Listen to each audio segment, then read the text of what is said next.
I'd like to welcome you to this week's report. Today is Thursday, May 29th. Pick up a mixed weather week of weather here in Southern California. A little breezy, a little overcast, hot other days. I did notice that the weatherman totally blew the forecast last weekend, and it was a lot less windy in most areas than it was forecast to be. So it's a bummer that some people might have missed trips, but what can you do? This weekend looks a lot better everywhere. No real wind to speak of. That's going to affect fishing at all, so good to go wherever you want. If you're not fishing, on Saturday there's a couple things happening. First of all, the Compton Hunting and Fishing Club is having their kids expo on Saturday that's free. They got a lot of hunting and fishing related stuff. Nice safe environment. A lot of fun things for your kids to do, so check them out. And also, something I'm going to be attending is the California Waterfowl is having an event at the Santa Anita Racetrack on Saturday in the infield. It's a fundraiser for them, and it's $80 a ticket, which includes lunch. And they're gonna have raffles. They're gonna have a bunch of different stuff. You can bet on the horse races. They got cash bar. Should be a lot of fun with some outdoorsy kind of people. As I mentioned, I'll be there with Matt, hanging out. So if you're there, say hi to me if you see me. And finally, the CCA Star tournament has kicked off, and people are already doing lots of submissions. So make sure and if you haven't signed up already, go to their website, sign up. All you have to do is download the Chaos Fishing app and get their ruler, which you can get at local tackle stores. You can take a picture with whatever species you catch. It shows on the ruler how long the fish has to be, and with every picture you get an entry into the raffle to win a Parker boat, a bunch of other stuff. And yeah, this week's fish is a nice lingcod caught by Richard Pusateri. I really wish they would have picked somebody with an easier name. But yeah, lots of stuff's already happened. A lot of guys some big bass. There's yellowtail showing up there in the thing there, tuna, everything else. So don't miss out. All it takes is one picture and you might win a boat, or a trip to Cedros, or kayak, or a bunch of other prizes. It's only $40 to enter for members, and definitely all going to a good cause. So definitely check it out. So let's get to the fishing. Channel Island is biting. Even during the rough weather, I saw that Steve Jensen went out, and I think on Saturday or Sunday, it looked very nautical in a video he posted on Facebook. Limits of seabass, a bunch of big halibut, really good fishing. He said he had it all to themselves, which I'm not surprised in that weather. But since the weather's come down, the boats up there are full day boats, overnight boats. Pretty much roping them most trips. A lot of trips are having limits. I know I think the Mirage had limits for 25 people and crew. I know the Aloha Spirit had limits quite a few trips in a row, and the Gray Line as well. One of the problems we're having up there, which I mentioned a couple weeks ago, is a lot of boats in a small area. And I saw a post from my friend Cole up there who mentioned that a lot of boats are not showing courtesy to boats who are fishing. So, especially free divers, he said. And I don't know if he just doesn't like free divers, or if if that's the bigger problem. If you're in an area where there are boats anchored up fishing or drifting fishing, you should never be on plane, or let me say above 8 or 10 miles per hour if you are within 100 yards of another boat. And I wouldn't be within 200 or 300 yards from another boat in that scenario. I know that people have bad behavior and they encroach on one another, but you don't need to be a part of that. It's going to be the point of diminishing returns. So you're going to be one more boat to see you get in there, and then another boat's going to see you in another boat. And I've talked about this with offshore fishing in the past, because I watched it happen while fishing marlin. And when you fish marlin, a lot of times you troll back and forth through an area, a pretty small area for a long part of the day. And this was years ago when the bluefin were biting off the east end of Catalina, and we're trolling for marlin, and not the same area where those fish are, but nearby. And I watched a boat stop on a foamer and catch a couple fish. Then another boat stopped there and they caught one. couple more boats pulled up. The fish went down. The original 2 boats left. And within an hour there was 50 boats sitting there drifting in an area where 2 boats caught fish over an hour ago. And those fish aren't there anymore. And these guys are just sitting there because the other boats are. Same thing happens with seabass. I mean, how do you know that the guy you're stopping next to knows what he's doing enough to have a warrant you stopping next to? Go out there, find conditions, look for fish marks, look for whatever sign of fish you're looking for in your fishery, and you don't need to be around the other boats. You're better off without them. And so just do your own thing and don't get distracted by it. I know it's tough. You think, oh, well, everybody else is gangbanging this sport boat. One more boat's not going to matter. You got to look at how you feel about yourself at the end of the day. And you got to go home and your wife say, hey, how was fishing?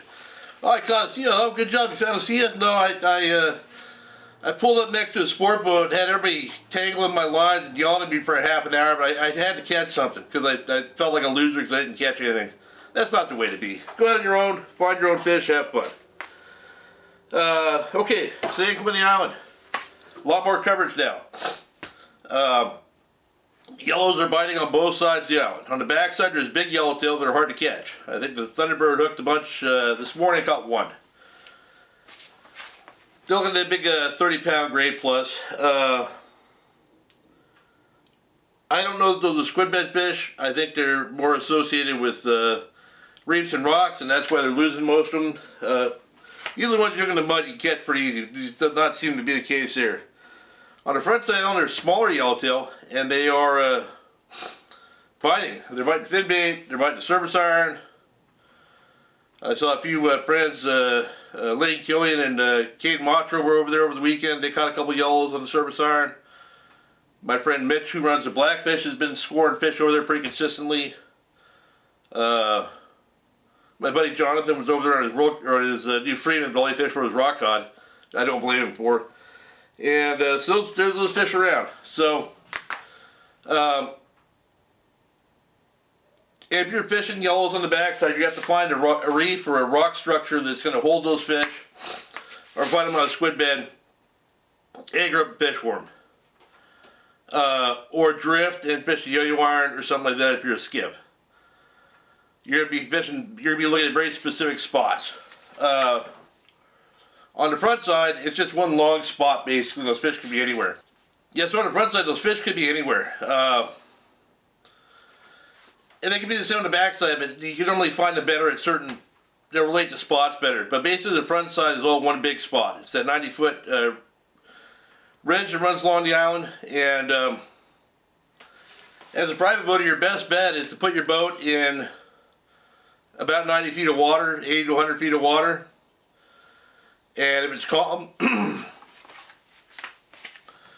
run along the island either east to west or west to east with the sun at your back, so you're not staring into the sun if it's low.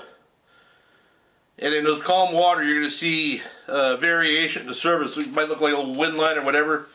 Yellowtail really tend to breeze up and down the front side of the island. I've caught them many times where you see a little disturbed water, and that's just fish swimming on the surface. They do it there all the time. They're not actively feeding, but they'll usually bite if they're going to. So you don't need to race up on them. You don't need to do anything. And you want to look far ahead of the boat. You don't want to have them under your bow by the time you realize they're there. So let's say you're running, it's morning, so you're running up the island. You see a braiser. Take your time to figure out the expanse of it. You don't just run into the middle of it. And a lot of times the fish that you're seeing on the surface might not be the entire school, so it helps to stay back for a moment, see just what the shape of this thing is, if more fish come up or whatever. And then when I'm coming up behind it, and it's a big spot, I'll go way outside around it and stop above it and then cast and it's swimming towards me. And if you can put a jig on the leading edge of that breather and it's a biting school, you'll get bit immediately. The same was not true always if they're behind them or you accidentally drive them over. I found that once you run over a breezer on the front side like that, and you don't stay outside of it, it's going to be gone. So that's something to keep in mind. Also, if you're not seeing breezers, you can slow troll a bait on that 90-foot stretch A mackerel or a sardine, you don't have to have a mile back, just a couple boat lengths behind you in clean water. Run 3 or 4 knots, 5 knots, and if they're biting yellowtail, you'll find them. And yeah, you don't need to. You don't even need to catch that fish that's in the rod hole, or you can just throw a service iron back to where that fish bit, and there's usually more fish back there, so you can hook a few instead of just one. I wouldn't anchor up and chum. You're going to get eaten alive by sea lions. That's what happens at these islands nowadays. I think the days of anchoring up all day and having a good chum line for private boaters doesn't work. It works for sport boats because they have enough people to feed the sea lions, the occasional fish, and two or three sea lions on a 65-foot sport boat is not nearly as impactful as one sea lion on your center console. So something to keep in mind. Good calico bass fishing at the island. Gary Reyes was over there on the weekend, so it was good. He struck it on yellows in the morning. Benny Florentina was over there as well with my friend Scott Manson and Joey Shimizu from Taddy. And they caught a bunch of nice calicos on the Taddy service irons, of course. Heading to Cat, the seabass, rip-roaring seabass bite that was happening over there last week is kind of over. Still some fish being caught. You actually have to work for them now. You don't just park in the parking lot. Section 8, spot 18, catch sea bass, but if you know what you're doing, you can anchor up on beaches and catch them. There are some yellows biting on the squid beds out there, some real nice ones too. My friend Steve Duncan was out. If there's yellows biting, he seems to be out there wherever they are. But he had 3 nice fish, I think up to about 40 pounds over the weekend. And Blackfish was out there too, doing the same thing. It seems like the fishing guys are always on the same kind of bites, even though they don't talk to each other, really know each other other than in passing. And other sea bass news. My very longtime friend Trish Hansen, who I met her and her husband Jim when I was probably 22 years old. They have since moved to Idaho, but Jim bought a boat out here. And they've been fishing some more. Trish caught her first sea bass ever on Mother's Day. A bit of a late report. They're in Idaho. It takes a while to get information down here, I guess. But she got a 38-pounder, hooked herself, fought it, caught it. Pretty proud of herself for doing it. So good job, Trish. Good job, Jim, for putting her on it. The 3 Gorday boats are catching typical spring game fish at the island. I saw today the Victory was on the east end, and they had a barracuda boiling around the boat. Bonita, you catch bass, bonita, barracuda, yellowtail, whatever you want. That's the entire front side of the island, back side, both ends, everywhere else. Just got to find the right conditions on that day. Sea lions are a big problem, but if you're a skip, a great way to find bonita or barracuda if you want to catch those is to troll a crankbait or a Lucky Craft 100 deep diver pointer, DD100 I call them.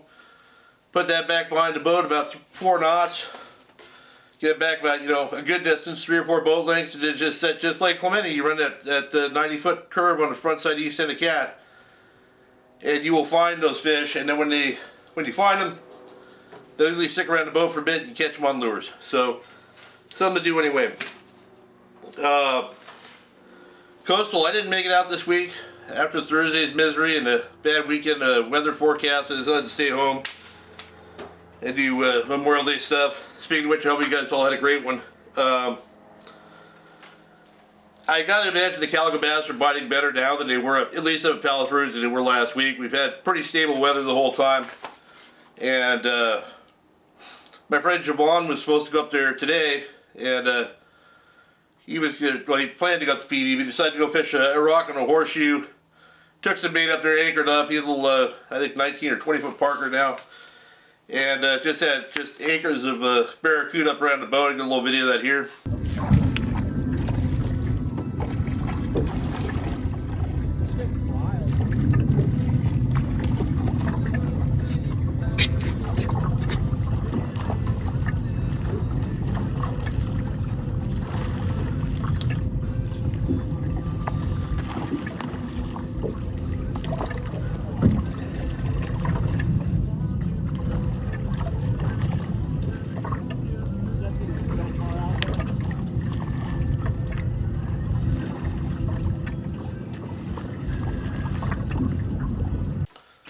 So, you know, I don't know why the Victor's running all the way to Catalina to catch barracuda when the horseshoe's corroded with them. Looks like, I don't know how big those fish were. I think they were legals.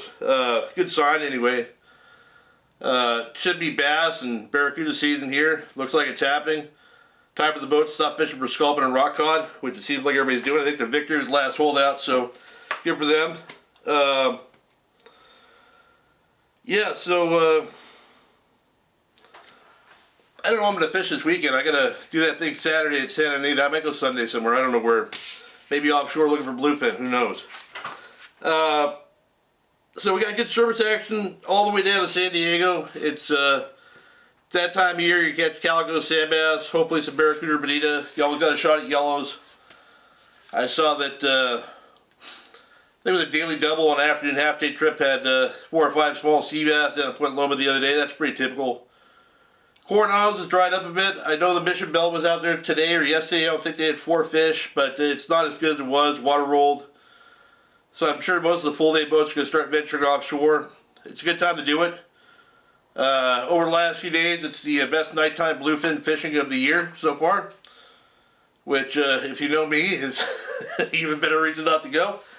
But the good news is that they're actually starting to get some fish in the daytime too, and sea fish. And there are fish closer to home than the stuff way up behind Clemente. You know, down around the 43, inside of there, there's been some fish seen or caught. These are daytime fish. They're catching them on flying fish. I think a few have been caught on jigs. I haven't got a confirmation on it yet. I don't know why they would not bite one in a foamer. Most people aren't throwing it. They're bigger fish, you know, 60 to 180 pounds it sounds like. Definitely nothing I would cast out myself, but if we took Jimmy's boat and Son Briggs out, we'd definitely be fishing for those. The thing is, the way the fishery's been, the boats from San Diego have been on railroad tracks straight to the area where those bluefin are. They're not looking around at all. So for them to find fish between the point and the spot they're going to, they pretty much have to run them more in a straight line. And they have done that now. So I'm imagining that there's probably more fish around than we know. This happened in the last few years as well. You know, went from no fish in the area to it seems like fish everywhere. I'm thinking this weekend that we're going to see some more stuff and see if maybe get a better handle on what the volume is. I know the Eldorado's got some trips online out of Long Beach.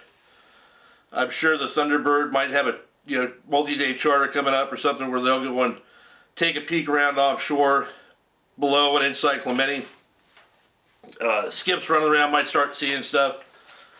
It would be typical of this bite. So let's hope that's the case. Good weather this weekend. Made some guys go around and look. But yeah, so I actually have some unsolicited advice again this week. It's actually more of a story, something that happened to me and got me thinking. So Ben and I were gonna get a trolling motor for our boat. Again, mostly to fish rock cod with on spot lock. But we had a friend, I'm not going to mention his name because I don't know how comfortable he'd be with me mentioning him. And it's not a close friend of mine, it's just a fishing acquaintance who I fished with, I think, once or twice. Nice guy. Anyway, I knew that he got a new trolling motor, was looking to sell his old one or get rid of his old one, heard it through a friend. So we agreed that, hey, you know, we'll buy your trolling motor for $700. You know, 36 volt motor guide, fairly good condition. Anyway, so he came and dropped it off at my house on a Sunday, I think it was. And, you know, ran me through all the details about it and everything. When it came time to pay him, he said, I don't want your money. I'm not taking any money for this. I just want to give this to you as a gift. And I'll tell you what, that really had a huge impact on me. It's not that I couldn't afford it. I was certainly expecting to spend that money. And it wasn't that much money anyway, because I only paid for half. Matt pays the other half. But, you know, it's, I think we as adult males, maybe it's this way for women too, we're not used to people doing nice things for us. And, yeah, it really definitely had a strong impact on me. And it made me realize that I need to do some more stuff for other people. And, I don't know what I've decided what I'm going to do yet, but I'm going to try and make the most out of that and pass it along. And wouldn't it be amazing if, you know, all the people that watch this video and friends of yours and everything else, we got into a habit of doing nice things to friends or even people we hardly know. he mentioned paying it forward, and it made me think of that movie with Kevin Spacey, who's completely blackballed by Hollywood now. But it's not a bad model, and yeah, you'd be surprised at the positive impact you could have on another adult male's life by just doing something nice for him. So keep in mind, I'm not overly emotional. It's starting to get hot in the garage. I'm sweating a bit, but yeah, it really made me think about stuff and how I lead my life and what I might be able to do to help other people. I was also thinking that I've got a lot of used fishing tackle here in my garage, and I'm sure there's a lot of people that appreciate having it. And I'm going to try and figure out some way to connect people who could use tackle, maybe younger people, or even guys who don't have any extra money to buy new rods and reels, or don't mind getting something used, and maybe eventually putting something together where other people can get involved with maybe giving up some of their other tackle to other fishermen who might need it. But yeah, that's a long way down the road here. I'm still trying to figure the whole thing out.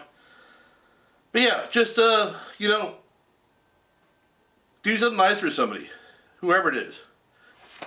Yeah, sorry about that. I'm all chopped up at the end here. I was sweating all over the place and had to get a drink of water. But that's about it. I hope you guys have a great weekend and good luck at your fish.